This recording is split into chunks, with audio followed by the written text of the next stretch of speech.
आओ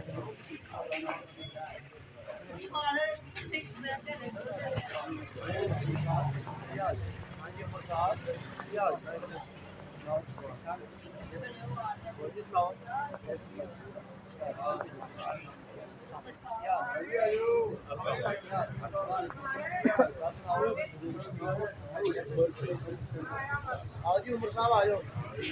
हाँ जी क्या हाल है?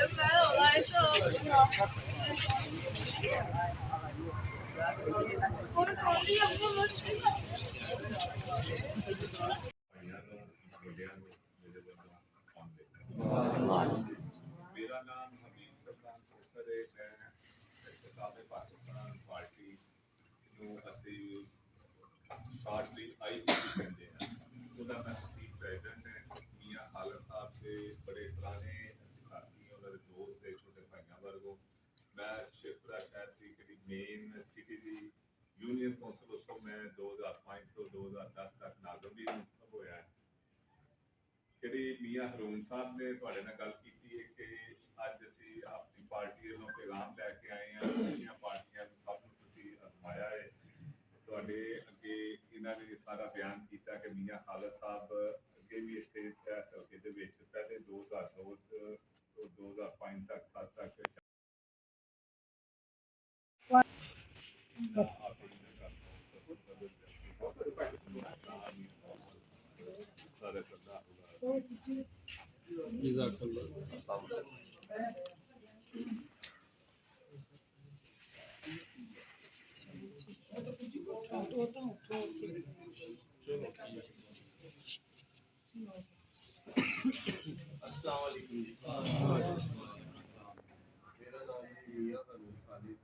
जनरल सैकटरी हाँ मैं इस्तेकाम पाकिस्तान पार्टी का तुहाडे को उमर भट्टी साहब की बदौलत अज मौका मिलिया तुहाडे नाल मुलाकात करन दा। असीं जी हाज़र होए हैं मियाँ खालिद साहब का ते अलीम खान साहब का पैगाम लैके तुहाडे असीं अपनी जमात की तंजीम साजी के हवाले दे नाल, क्योंकि साडी जमात नहीं है लेकिन मियाँ खालिद साहब बहुत पुराने सियासतदान भी ने और इस शहर के विच उन्होंने बड़ी खिदमत भी की। सियासत की शराफत में उन्होंने हमेशा ही फरोग दिता है। तुसीं मियाँ खालिद साहब के किरदार को भी बहुत अच्छी तरह वाकिफ हो। मियाँ खालिद साहब ने इस शहर में बेशुमार ऐसे काम तरक्याती किए हैं। उसको अलावा उन्होंने यूनिवर्सिटी के क्याम जिथे भरपूर कोशिश की। इस इलैक्शन के आगे असी इलैक्शन ना लड़िया, इलैक्शन पिछे पोस्टपोन करके साडा वो यूनिवर्सिटी का क्याम भी खत्म हो गया।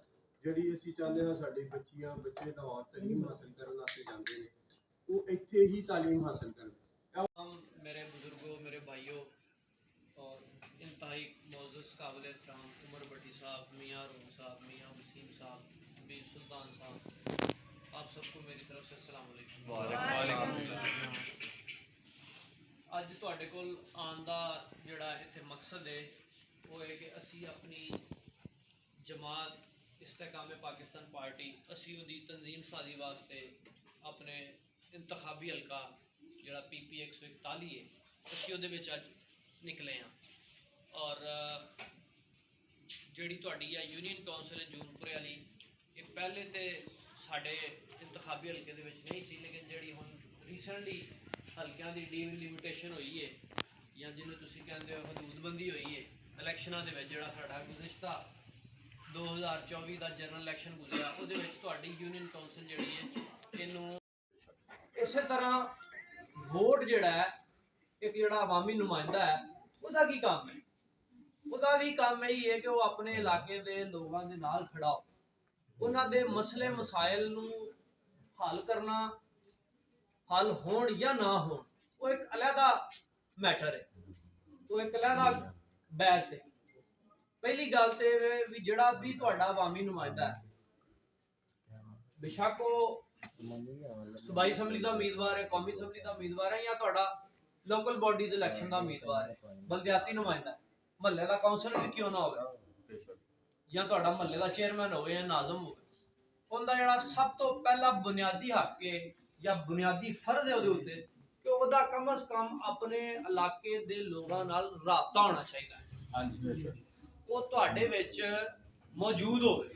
सिटी शेखुपुरा छोटे जूनपुरा में उमर भट्टी साहब ने اور رضوان بلوچ صاحب نے ایک کارنر میٹنگ کا انعقاد کیا، جس میں ضلعی صدر یوتھ ونگ میاں تیمور خالد صاحب اور جنرل سیکرٹری سٹی میاں ہارون صاحب اور میاں وسیم صاحب نے شرکت کی، جس میں میاں تیمور خالد صاحب نے میاں عبدالعلیم خان صاحب اور اپنی پارٹی کے ویژن کے متعلق اپنے دوستوں کو بتایا۔ عمر بھٹی صاحب اور رضوان بلوچ کے تمام دوستوں نے مکمل طور پر عبدالعلیم خان صاحب کی قیادت پر اعتماد کا اظہار کیا اور پاکستان استحکام پارٹی میں شمولیت کا اعلان کر دیا۔